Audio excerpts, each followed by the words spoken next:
Sir Ricardo, ito yung aparato mo yan.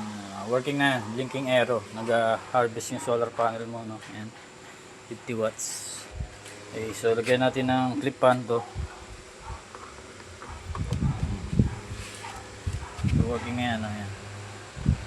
Then, ito yung breaker niya, no? Isa lang. Then, 12 volts DC. Kung may gusto mong lagyan ng load na 12 volts, kung ilaw man yan, no? Or clip pan, pwede. Ayan. So 12 volts yung inverter mo, 2 to 20 volts, no?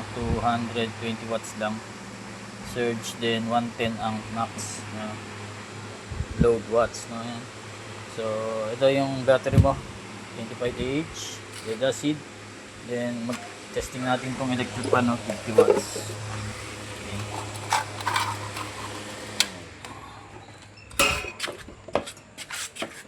So max lang na load mo, sir, 60 watts na. Dahil medyo maliit lang yung inverter mo. Ayan. Working din naman ang electric fan din. Then, ito, nilagyan kita ng extra inverter, sir. Ayan, ito. Clip mo lang yan kung gusto mo mag another load ulit. So, ikaw ang first customer natin dito, no? So, kaya meron kang libreng inverter. Isa. Dalawa na inverter niya. I-clip mo lang naman yan. Lang. Okay. So, pasipin na sa ito yung mamaya-maya, sir, no?